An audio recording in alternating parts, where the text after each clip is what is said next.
নমস্কার বন্ধুরা, আমি প্রশান্ত বং 24 স্পোর্টসে আপনাদের সকলকেই স্বাগত। অনেক দিন পর হিটম্যান শো উড়িষ্যার কটকে নিজের আন্তর্জাতিক ক্যারিয়ারের 32তম শতরান করেছেন আমাদের ক্যাপ্টেন রোহিত শর্মা। রানে ফিরেছেন, ফর্মে ফিরেছেন, কিন্তু এখনো কিছু উত্তর খোঁজার চেষ্টা করছি আমরা। বিরাট কোহলি আবারও ব্যর্থ। কবে ফিরবেন বিরাট কোহলি ফর্মে? এবং বোলিং ডিপার্টমেন্ট নিয়েও কিন্তু আমাদের কিছু প্রশ্নচিহ্ন রয়েছে এবং এসব বিষয় নিয়ে বিস্তারিতভাবে আলোচনা করব আপনাদের সাথে। একটা প্রশ্ন ছিল যে কবে আমাদের ক্যাপ্টেন রোহিত শর্মা ফর্মে ফিরবেন, এবং চ্যাম্পিয়ন্স ট্রফি শুরু হওয়ার আগে ইংল্যান্ডের বিরুদ্ধে এই 3 ম্যাচের ওয়ানডে সিরিজ প্রস্তুতি হিসেবে আমাদের জন্য গুরুত্বপূর্ণ। ফর্মে ছিল না আমাদের ব্যাটসম্যানরা, কিন্তু দুর্দান্ত খুশির খবর এই মুহূর্তে কিন্তু ভারতীয় ক্রিকেট প্রেমীদের জন্য। আমাদের ক্যাপ্টেন রোহিত শর্মা রানে ফিরেছেন, ফর্মে ফিরেছেন। দুর্দান্ত ব্যাটিং পারফরমেন্স আমাদের ক্যাপ্টেন রোহিত শর্মার। 486 দিন পর 100 রান করেছেন আন্তর্জাতিক ক্রিকেটে, ওয়ানডে ক্রিকেটে। 2023 ওয়ানডে বিশ্বকাপে আফগানিস্তানের বিরুদ্ধে 100 রান করার পর আজকে যেখানে 305 রানের লক্ষ্যমাত্রা ছিল, একটা বড় টোটাল চেস করছে। এবং কি দুর্দান্ত ব্যাটিং পারফরমেন্স আমাদের ক্যাপ্টেনের। পারফরমেন্স করতে পারছিল না আমাদের ক্যাপ্টেন রোহিত শর্মা, কিন্তু প্রথম ওয়ানডে ম্যাচের পর আপনাদের সাথে আলোচনা করেছিলাম যে সাপোজ করুন রোহিত শর্মা ফর্মে ফিরবে, কি দুর্দান্ত ব্যাটিং পারফরমেন্স এবং কিছু রেকর্ডও কিন্তু গড়েছে। অসাধারণ ব্যাটিং করেছেন আজকে ক্যাপ্টেন রোহিত শর্মা। 90 বলে 119 রানের দুর্দান্ত ম্যাচ উইনিং পারফরমেন্স তিনি খেলেছেন। এছাড়াও কিন্তু একাধিক রেকর্ড গড়েছে আমাদের ক্যাপ্টেন রোহিত শর্মা। ওয়ানডে ক্রিকেটে আমাদের ভারতীয় ব্যাটসম্যানদের মধ্যে রাহুল দ্রাবিড়কে টপকে কিন্তু এই মুহূর্তে ওয়ানডে ক্রিকেটের সবচেয়ে বেশি রান সংগ্রহের তালিকায় 4 নম্বরে উঠে এসেছে। এবং ওয়ানডে ক্রিকেটে ক্রিস গিলকে টপকে সবচেয়ে বেশি 6 মারার রেকর্ডও কিন্তু এই মুহূর্তে রোহিত শর্মার নামে দ্বিতীয় স্থানে রয়েছে কিন্তু আমাদের রোহিত শর্মা। আমরা আশা করতেই পারি যে চ্যাম্পিয়ন্স ট্রফির মধ্যেই রোহিত শর্মা নাম্বার 1 স্থানে উঠে আসবেন। এবং ফর্মে ছিলেন না, আজকে পারফরমেন্স করেছেন। শুধু পারফরমেন্স করেননি, আজকের ইনিংস নিয়ে যদি আমি কথা বলি, রোহিত শর্মার এই ইনিংস নিয়ে আমার যা উপলব্ধি, আমার মনে হলো যে 2020 সালের আগে যে রোহিত শর্মাকে আমরা দেখতে পেতাম মাঠে, যে রোহিত শর্মা ওপেনিং করতে আসবেন এবং 40-45 ওভার পর্যন্ত ব্যাটিং করবেন, বড় 100 রান করবেন, যেটা বিগত 1-2 বছর আমরা দেখতে পাইনি। যে রোহিত শর্মা শুধু পাওয়ার প্লের মধ্যেই চালিয়ে খেলবেন এবং তারপর আউট হয়ে ফিরে গেছেন। কিন্তু পুরনো রোহিত শর্মাকে শুধু বাউন্ডারি নয়, তিনি কিন্তু বাউন্ডারি মারছেন, 6 মারছেন, 4 মারছেন এবং 6 মারার পর কিন্তু একটা সিঙ্গেল নিয়ে নন স্ট্রাইকার এন্ডে চলে যাচ্ছেন। এটা কিন্তু আমরা আগে দেখতে পেতাম যে রোহিত শর্মার এই মনোভাব নিয়ে খেলা, এবং আজকে যে মনোভাব নিয়ে রোহিত শর্মা ব্যাটিং করেছে, সেই পুরনো রোহিত শর্মাকে দেখতে পেয়েছি আমরা। বাউন্ডারি মেরেছেন এবং তারপর একটা সিঙ্গেল নিয়েছেন। এভাবে কিন্তু ওভারটাকে বড় করার চেষ্টা করেছেন এবং কি দুর্দান্ত ইনিংস। এবং চ্যাম্পিয়ন্স ট্রফির আগে রোহিতের ফর্মে ফেরাটা গুরুত্বপূর্ণ একটা বিষয় ছিল আমাদের জন্য, এবং রোহিত আজকে কিন্তু দুর্দান্ত পারফরমেন্স করেছেন। এবং এরপর তৃতীয় ওয়ানডে ম্যাচ বাকি, এবং তারপরে কিন্তু চ্যাম্পিয়ন্স ট্রফি একটা হয়তো প্রস্তুতি ম্যাচ হতে পারে বাংলাদেশের বিরুদ্ধে। এবং আমরা আশা করব যে আজকে তিনি পারফরমেন্স করেছেন, 100 রান করেছেন, বিস্ফোরক ব্যাটিং করেছেন, এই ফর্মটা তিনি কন্টিনিউ করতে পারবেন এবং ভারতকে চ্যাম্পিয়ন্স ট্রফি জয়ের সাথ দিতে পারবেন 2013 সালের পর আবারও। এবং অবশ্যই আমরা ভারতীয় ক্রিকেট প্রেমীরা রোহিতের হাতেই দেখতে চাই 2025 চ্যাম্পিয়ন্স ট্রফি। কিন্তু বিরাট কোহলি 305 রানের লক্ষ্যমাত্রায় ব্যাটিং করতে নেমে আমাদের ওপেনিং জুটি নিয়ে যে একটা সমস্যা ছিল, কিন্তু গিলেরও দুর্দান্ত ব্যাটিং পারফরমেন্স, ম্যাচিউর ইনিংস বলবো। গিল প্রথম ম্যাচে দুর্দান্ত 87 রানের ম্যাচ উইনিং পারফরমেন্স করেছেন এবং আজকের ম্যাচেও দেখুন 52 বলে 60 রানের দুর্দান্ত ইনিংস খেলেছেন। ব্যাক টু ব্যাক দুটো ম্যাচে অর্ধ 100 রান। এবং যে প্রশ্নটা ছিল যে রোহিত এবং জসওয়াল কি ওপেন করবে, আপনাদের সঙ্গে আগেও আলোচনা করেছিলাম যে গিল এগিয়ে রয়েছে ভাইস ক্যাপ্টেন হিসেবে, এবং আজকের এই দুর্দান্ত পারফরমেন্স ব্যাক টু ব্যাক দুটো ম্যাচে অর্ধ 100 রান করার পর তো কোনো প্রশ্ন চিহ্ন থাকতেই পারে না যে রোহিত এবং গিল ওপেন করবে নাকি রোহিত এবং জসওয়াল ওপেন করবে। এবং রোহিত এবং গিলের দুর্দান্ত ওপেনিং পার্টনারশিপও কিন্তু আমরা দেখেছি। 305 রানের লক্ষ্যমাত্রায় ব্যাটিং করতে নেমে 136 রানের ওপেনিং পার্টনারশিপ, দুজনেই দুর্দান্ত ব্যাটিং করেছেন। কিন্তু 3 নম্বরে ব্যাটিং করতে নেমে আমাদের কিং কোহলি আবারও ব্যর্থ। এই ম্যাচেও 5 রানে আউট হয়েছেন। এবং একটা কথা বলতেই পারি যে ফর্মে ছিল না রোহিত শর্মা, তিনি ফিরেছেন। এবং আপনারা কোহলিকেও সাপোর্ট করুন, কোহলিও কিন্তু ফর্মে ফিরবে। তৃতীয় ওয়ানডে ম্যাচেই হয়তো দেখতে পারবেন আহমেদাবাদে পারফরমেন্স করছে, তা না হলে কিন্তু চ্যাম্পিয়ন্স ট্রফিতে বড় মঞ্চে ঠিক জায়গায় তিনি পারফরমেন্স করবেন। এমনকি পাকিস্তানের বিরুদ্ধে বড় ম্যাচে কিন্তু শতরানও করার ক্ষমতা রয়েছে আমাদের কিং কোহলি। ক্যাপ্টেন রোহিত শর্মা ফর্মে ফিরেছেন এবং বিরাট কোহলিও কিন্তু যে কোনো মুহূর্তে ফর্মে ফিরতে পারেন।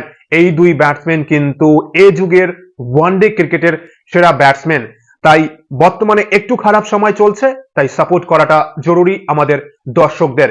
এবং 4 নম্বরে শ্রেয়াস আইয়ারেরও কিন্তু দুর্দান্ত ব্যাটিং পারফরমেন্স। প্রথম ম্যাচেও তিনি দুর্দান্ত অর্ধশতরান করেছেন এবং আজকের ম্যাচেও কিন্তু দুর্দান্ত ব্যাটিং করেছেন শ্রেয়াস আইয়ার।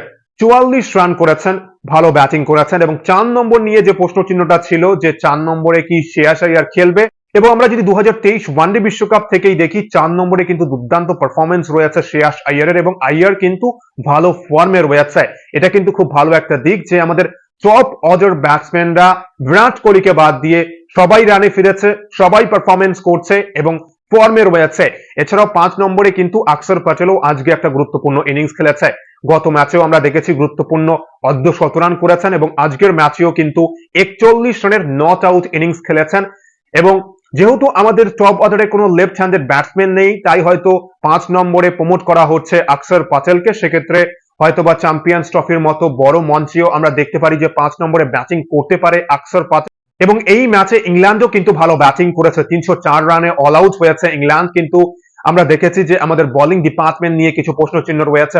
পাওয়ার প্লেতে আমরা উইকেট তুলতে পারিনি। প্রথম ম্যাচেও ভালো একটা পার্টনারশিপ গড়েছে, আজকেও একটা দুর্দান্ত পার্টনারশিপ। 81 রানের সল্ট এবং বেন জাকিটের দুজনেই দুর্দান্ত ব্যাটিং করেছেন, দুর্দান্ত অর্ধশতরান করেছেন। কিন্তু রুট কিন্তু ভালো ফর্মে রয়েছেন, 69 রান করেছেন রুট। এবং হ্যারি ব্রোকও কিন্তু এই ম্যাচে 31 রান করেছেন। এছাড়াও কিন্তু ক্যাপ্টেন বাটলারের 34 রানের ইনিংস দেখেছি আমরা, এবং লিয়াম লিভিংস্টনও কিন্তু রান আউট হয়েছেন, 41 রান করেছেন। ইংল্যান্ডের ব্যাটিং লাইন আপের সবাই কিন্তু এই ম্যাচে পারফরমেন্স করেছে। কিন্তু আমাদের বোলিং ডিপার্টমেন্ট নিয়ে প্রশ্ন রয়েছে, বিশেষ করে ফাস্ট বোলিং ডিপার্টমেন্টে। এই ম্যাচেও কিন্তু মোহাম্মদ শামি এবং হার্ষিত রানা খেলেছে এবং দুজনেই কিন্তু পাওয়ার প্লেতে উইকেট তুলতে ব্যর্থ। কিন্তু আমাদের চ্যাম্পিয়ন বোলার মোহাম্মদ শামির পারফরমেন্স করাটা কিন্তু গুরুত্বপূর্ণ। কিন্তু চোট কাটিয়ে ওয়ানডে দলে ফেরার পর কিন্তু আমরা যে পুরনো মোহাম্মদ শামিকে দেখতে পাচ্ছি না। কিন্তু আমাদের কাছে বেশি অপশনও নেই। বুমরা কিন্তু চোট সমস্যার মধ্যে রয়েছে, তিনি চ্যাম্পিয়ন্স ট্রফি খেলতে পারবেন কিনা একটা বড় প্রশ্ন কিন্তু। এবং তার মধ্যে যদি আমরা দেখি মোহাম্মদ শামিরও পারফরমেন্স কিন্তু পুরনো শামিকে আমরা দেখতে পাচ্ছি না। এবং হার্ষিত রানার ওয়ানডে ক্রিকেটে অভিষেক হয়েছে, দুটো ওয়ানডে ম্যাচ তিনি খেললেন। কিন্তু আমার মনে হয় যে হার্ষিত রানা এখনো ওয়ানডে ক্রিকেটের জন্য তৈরি না। হার্ষিত রানা টি-20-র জন্যই ঠিক আছে। কিন্তু দুর্দান্ত ফর্মে থাকা আমাদের আর্শদীপ সিং কিন্তু বেঞ্চে রয়েছে। ডোমেস্টিক ক্রিকেটে দুর্দান্ত ফর্মে ছিলেন আমাদের আর্শদীপ সিং, এবং আর্শদীপ সিং এর মতো বলার বেঞ্চে বসে রয়েছে। আমার মনে হয় তৃতীয় ওয়ানডে ম্যাচে আর্শদীপ সিং খেলবে, এবং আর্শদীপ এবং মোহাম্মদ শামি দুজনকেই দায়িত্ব নিয়ে কিন্তু বোলিং ডিপার্টমেন্ট সামলাতে হবে। না হলে কিন্তু পাওয়ার প্লের মধ্যে আমরা উইকেট তুলতে পারছি না, ডেথ ওভারে আমরা উইকেট তুলতে পারছি না।